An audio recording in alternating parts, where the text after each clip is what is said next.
کے لیے ناول تیرے واسطے کی ایپیسوڈ 9۔ تو چلیں پڑھتے ہیں ناول کی اگلی قسط کی طرف۔ تیرے واسطے تحریر ایمن رضا، ایپیسوڈ 9۔ یہ سب کر کے تم ثابت کیا کرنا چاہتی ہو مس شہرزاد؟ وہ جھٹکے سے اس کے کمر سے تھام کر قریب کرتا اسے کان میں سرگوشی کرتے بظاہر محبت سے مسکراتے ہوئے بولا، مگر در حقیقت اس کی انگلیاں شہرزاد کی کمر میں پیوست ہو رہی تھیں۔ اس کی تھرکتی انگلیاں شہرزاد کے جسم میں برقی رو سے دوڑا گئی تھیں۔ اف، اس کا یوں بے دھڑک قریب آ جانا شہرزاد کی جان پر بن جایا کرتا تھا۔ وہ خود کو سنبھالتے اپنے لہجے کو بظاہر شہد کی طرح میٹھا بناتے اپنی آنکھیں اس کی آنکھوں میں ڈالے گویا ہوئی، یہی کہ اگر ضرورت آپ کو میری نہیں تو حیثیت آپ بھی میری زندگی میں نہیں رکھتے۔ جان تو گئے ہوں گے اب مجھے اچھے سے؟ میں ابھی نام کی ہی صحیح بیوی ہوں آپ کی، پھر آپ جیسی حرکتیں کرنے سے باز تھوڑی آؤں گی۔ وہ آنکھیں پٹ پٹاتے ہوئے بولی تو وہ بل کھا کر رہ گیا۔ زبان تھی یا تیزاب جو وہ وقتاً فوقتاً اس پر چھڑکتی رہتی تھی۔ ڈیئر، اتنا کرو جتنا رات کو بھگت پاؤ۔ وہ سب کے سامنے اس کے ماتھے پر سلگتے لب رکھ کر اس کے کان کے پاس جھکتا سرگوشی کر گیا۔ اس کی اس حرکت پر شہرزاد کی جان پر بنی تھی۔ اس کی حالت محسوس کرتا وہ اسے دیکھتا آنکھ ونک کر گیا، جس پر وہ دانت پیس کر رہ گئی۔ پھر وہ شہرزاد کے ساتھ کایان کو گود میں لیے اسٹیج کی طرف بڑھنے لگا۔ ایک ایک قدم جب وہ اس کے ساتھ لے رہی تھی تو لوگوں کی آنکھوں میں ستائش بخوبی دیکھ سکتی تھی، مگر جلد ہی اس کی نظر ناپسندیدہ لوگوں پر جا ٹھہری اور اس کی گرفت پل بھر کو باران کے بازو پر سخت ہوئی تھی۔ باران نے اچنبے سے اس کو دیکھا جو ابھی اس کا بازو تک پکڑنا گوارا نہیں کر رہی تھی اور اب اچانک گرفت مضبوط کر گئی تھی، مگر جو ہی اس کی نظر شہرزاد کی نظروں کے تعاقب میں سامنے گئی تو اس کی سوتیلی بہن عرشیہ اور راحیل ایک دوسرے کی باہوں میں بائیں ڈالے اپنی سلگتی کینہ توز نظروں سے اسے ہی دیکھ رہے تھے۔ انہیں یوں دیکھتے باران کی بھی گرفت شہرزاد پر سخت ہوئی تھی اور اس نے نامحسوس انداز میں شہرزاد کو کھینچ کر اپنے اور قریب کر لیا تھا اور اسٹیج پر پہنچ کر اس کے ہاتھ کے پشت پر اپنے سلگتے لب رکھے تھے۔ شہرزاد ششدر سے اس کا یہ بدلہ انداز گردن ترچھی کیے دیکھ رہی تھی۔ بھلا ابھی جو شخص انگارے چبائے ہوئے تھا ایسا کیا ہو گیا کہ الفت لٹانے پر اتر آیا ہے؟ اتنا حیران ہونے کی ضرورت نہیں مائی سیکنڈ وائف، یہ اداکاری تو لوگوں کے لیے ہے۔ ایک بار پھر وہ اسے کان پر تپش بھری سرگوشی کرتے اسے جانے انجانے میں انگاروں پر گھسیٹ گیا تھا کہ وہ اسے زخمی نظروں سے دیکھنے لگی، مگر وہ انجان بنا کندھے اچکا کر رہ گیا، جس پر وہ لب کاٹتے اسے کچھ کہنے کی خواہش رکھنے کے باوجود بھی کچھ نہ کہہ پائی تھی۔ لگتا ہے کوئی پچھتا رہے شادی سے۔ تنزیہ بات پر وہ ایک دم چونکی اور پلٹ کر سامنے دیکھا تھا جہاں راحیل عرشیہ کی کمر میں بازو حائل کیے اسے چپتی نظروں سے دیکھ رہا تھا۔ اس کی بات پر تو نہ چاہتے ہوئے بھی باران متوجہ ہو گیا تھا اور اسے سرد انداز میں دیکھ کر اسے قریب آیا۔ لگتا ہے کسی کو ہماری خوشیاں راس نہیں آ رہی، کیوں شہری؟ باران نے بے سختہ شہرزاد کو قریب کرتے پتہ نہیں کیسے اپنی زبان سے اس نام کو پھسلنے سے روکا نہ تھا، بلکہ اسے اپنی زبان سے ادا ہوا یہ نام بھایا ضرور تھا۔ راحیل کی یہاں موجودگی کی وجہ سے اس کی گہری کالی آنکھیں اس وقت سرخ ہوتی غضب ڈھا رہی تھی، مگر دل کے اندر ایک سرشار سی لہر دوڑ رہی تھی کہ اس کو اس نام سے پکارنے والا وہ تنہا تھا، مگر یہ سرشاری بھی کچھ ہی لمحے کی تھی جس سے وہ راحیل غارت کر چکا تھا۔ اوہ شہری، آئی ایم امپریسڈ، کافی نزدیک نہیں ہوگا تم دونوں ایک دن میں ہی، خاصی عجیب بات ہے۔ راحیل چہرے پر سپاٹ تاثرات لیے اندر سے کوئلہ ہوتے دل کے ساتھ بولا، مائنڈ یور لینگویج، میرے علاوہ میری بیوی کو کوئی اور اس نام سے پکارے مجھے گوارا نہیں۔ مجھے امید ہے تمہیں اپنی زبان ابھی عزیز ہوگی مسٹر راحیل۔ وہ اسے کندھے سے نادیدہ گرد جھاڑتا ایک ایک لفظ چباتے ہوئے بولا جس کا لہجہ آگ اگل رہا تھا، جو راحیل کے ساتھ عرشیہ اور شہرزاد بھی محسوس کر سکتی تھیں، جو ابھی تک اس کے دیے گئے نام کے سحر کے زیر اثر تھی۔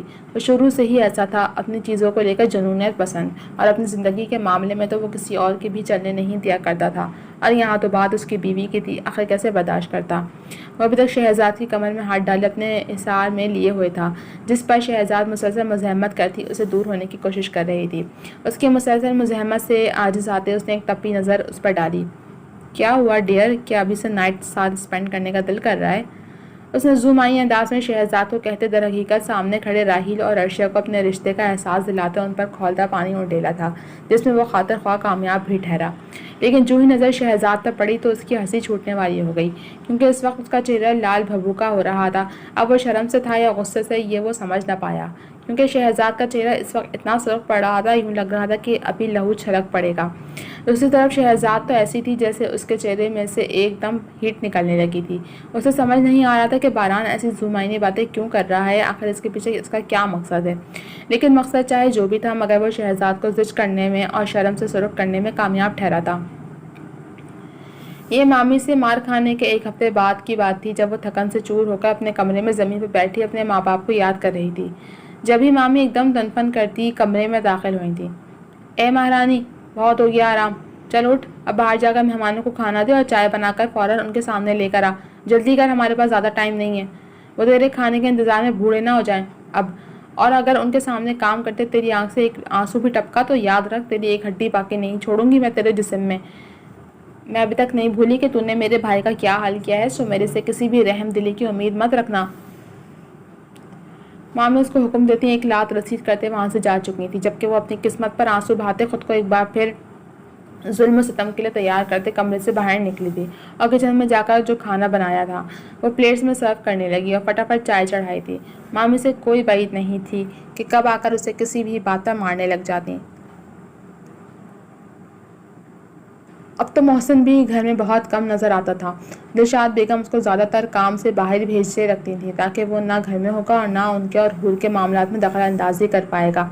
وہ اپنے بیٹے کے دل کی حالت سے انجان نہ تھیں، اس لیے جلد از جلد حور کو کسی ٹھکانے لگانا چاہتی تھیں جس میں بہت جلد وہ کامیاب بھی ہونے والی تھیں۔ جیسے ہی حور ان سب کے سامنے چائے سرو کرنے لگی تو اسے اپنے اوپر کسی کی تیز اور بے باک گہری نظروں کی تپش محسوس ہوئی۔ اسے ایک دم گھبراہٹ ہوئی تھی، جس پر اس نے ذرا کی نظر اٹھا کر اوپر دیکھا تو سامنے ایک 50 سالہ شخص اپنے آپ کو نہایت بری اور للچائی ہوئی نظروں سے دیکھتے پایا، جس پر وہ بری طرح ڈر گئی تھی اور اس کے ہاتھ کپ کپا کر رہ گئے، اور وہ جو اپنے کپ کپاتے ہاتھوں سے اس شخص کو چائے پکڑا رہی تھی، اس کا برے انداز میں ہاتھ لگنے پر وہ چائے اس کے ہاتھ سے چھوٹ کر اس شخص کے کپڑوں پر گری تھی۔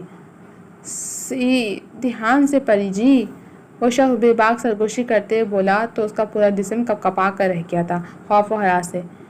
یہ کیا کیا تو نے ناس پٹی، آپ ٹھیک تو ہے نا؟ اس کی مامی نے پیچھے سے آتے اس کو کوستے ہوئے پھر اس آدمی سے پوچھنے لگیں جو حور کو للچائی ہوئی نظروں سے دیکھ رہا تھا۔ کوئی بات نہیں سمدھن جی، اب تو یہ سب چلتا رہے گا، میری طرف سے تو ہاں ہے۔ وہ معنی خیز نظروں سے حور کو دیکھتے ہوئے بولا تو مامی بھی مسکرا دیں اور حور کو اگلا حکم دیا تھا کہ اس آدمی کو کپڑے صاف کروانے لے جائے۔ یہ حکم حور کی روح تک کو فنا کر گیا تھا، جو کہ پہلے ہی حیرتوں کے زد میں تھی کہ آخر وہ مامی کو سمدھن کیوں کہہ رہا تھا۔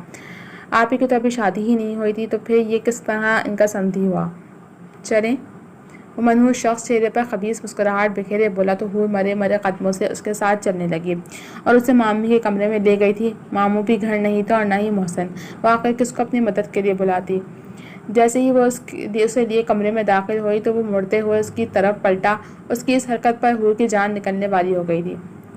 بھائی ڈر کیوں رہی ہو؟ اب تو تم میری بیوی بننے والی ہو، مجھ سے یوں ڈرنا اچھی بات تو نہیں۔ کوئی بات نہیں، تھوڑے ہی دنوں کی بات ہے، پھر تو تم میری دسترس میں آنے لگی ہو اور پھر میں تمہیں جیسے چاہوں چھو سکتا ہوں۔ یقین جانو مجھے ننھی کلیوں کو مسلنے میں بہت مزہ آتا ہے۔ وہ شخص بے شرمی کی ساری حدیں پار کرتے ہوئے رال ٹپکاتے ہوئے بولا تو حور کی آنکھوں سے ٹپ ٹپ آنسو برسنے لگے۔ ارے یہ کیا، میری پری تو رونے لگی۔ وہ ایک دو قدم اس کے طرف بڑھتے ہوئے بولا تاکہ اس کے آنسو صاف کر سکے، لیکن وہ خوف و ہراس سے پیچھے کی طرف 3-4 قدم اٹھاتی اس کی طرف دیکھے بغیر باہر کو بھاگی تھی، جس پر وہ ہاتھ مسلتے رہ گیا تھا۔ تجھے تو میں نے ان کے ساتھ بھیجا تھا نا، کہاں سے فرار ہو کر آئی ہے؟ کچھ کر تو نہیں دیا ان کو؟ باہر موجود اس کی مامی اسے دیکھتے غصے سے دانت پیستے ہوئے غرائیں۔ مامی کچھ تو خدا کا خوف کریں، آپ کی بھی بیٹیاں ہیں، کیا آپ ان کی شادی ایسے آدمی سے کر سکتی ہیں؟ وہ روتے ہوئے سسک کر بولی تو بدلے میں انہوں نے کس کر ایک تھپڑ اس کے منہ پر جڑا تھا۔ چپ کر کمزاد، وہ تیری طرح لاوارث نہیں، نہ ہی بدقسمت، ان کے سربراہ ابھی موجود ہیں، مگر تو تنہا ہے، تیرا ہے ہی کون؟ اب یہی تیری قسمت ہے۔ وہ اسے دھکا دیتی بولی جو رو رہی تھی۔ یہ جانتے بوجھتے بھی کہ آپ کا بیٹا مجھ سے محبت کرتا ہے، آپ کسی اور سے میری شادی کرنا چاہتی ہیں؟ اس کی بات پر تو جیسے وہ جلال میں آ گئی تھیں۔ چپ کر بدذات، اپنی گندی زبان سے میرے بیٹے کا نام بھی مت لینا، میرے لیے وہ تجھ جیسی ہزاروں کو چھوڑ دے، تو کیا چیز ہے؟ اب دیکھ میں محسن کے سامنے تیری شادی کرواؤں گی اور وہ ایک لفظ نہیں بولے گا۔ دیکھ کیسے پرسوں ہی میں تیری شادی اس بڈھے سے کرواتی ہوں اور تو کچھ نہیں کر پائے گی، اور نہ تیری وہ 2 دن کی محبت۔ وہ نفرت سے پھنکارتی اسے کمرے میں بند کیے باہر جا چکی تھی۔ یا اللہ، یہ مامی میرے ساتھ کیا کرنے والی ہیں؟ اور محسن وہ تو گھر بھی نہیں ہے اس وقت، اس کو کچھ بھی بتانے کا فائدہ نہیں، اگر میں نے بتایا بھی تو وہ میری بات کا یقین نہیں کرے گا۔ آخر یہ کیسی محبت ہے اس کی جس کو میرے پر یقین نہیں اور صرف اپنی ماں پر یقین ہے؟ یا اللہ اب تو ہی میری آخری امید ہے، کسی کو تو میری مدد کے لیے بھیج، پلیز خدایا پلیز، آخر کون کر سکتا ہے میری مدد۔ اس کی آنکھوں سے زاروں قطار آنسو ٹپکنے لگے تھے اور وہ اپنے کمرے میں سجدے میں گری اللہ سے فریاد کر رہی تھی کہ اب آخر اسے کون بچائے گا۔ تبھی چھم سے کسی کا چہرہ اس کی آنکھوں میں آن سمایا تھا۔ کیا وہ شخص مجھے بچا سکتا ہے؟ مگر وہ مجھ تک کیسے پہنچے گا؟ پھر اس نے جو اس دن حرکت کی تھی وہ سب کیا تھا؟ وہ ایک دم سوچ کر رہ گئی۔ مگر جو بھی تھا اس دن وہ بھٹکنے لگا تھا، مگر اس نے ہی اس کی عزت کو بچایا تھا، اس کی عزت پر ایک آنچ بھی نہیں آنے دی تھی، یہاں تک کہ خود کے نفس پر بھی قابو پاتے اس کو صحیح سلامت گھر تک چھوڑ گیا تھا۔ تو کیا وہ شخص بھی اس سے محبت کرتا تھا؟ کیا وہ اسے بچانے آئے گا؟ کیا وہ جانتا ہے کہ میری شادی ہونے لگی ہے؟ ایسی بہت سی سوچیں اس کے ذہن میں گردش کرنے لگی تھیں۔ جی تو جناب، اب تک ایسے اتنا ہی۔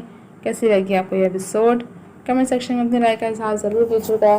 پھر ملیں گے اگلے ایپیسوڈ کے ساتھ، تب تک کے لیے اجازت دیجیے۔ جانے سے پہلے چینل کو سبسکرائب کر دیجیے، ویڈیو کو لائک کر دیجیے اور بیل آئیکن کو بھی پریس کر دیجیے۔ اللہ حافظ۔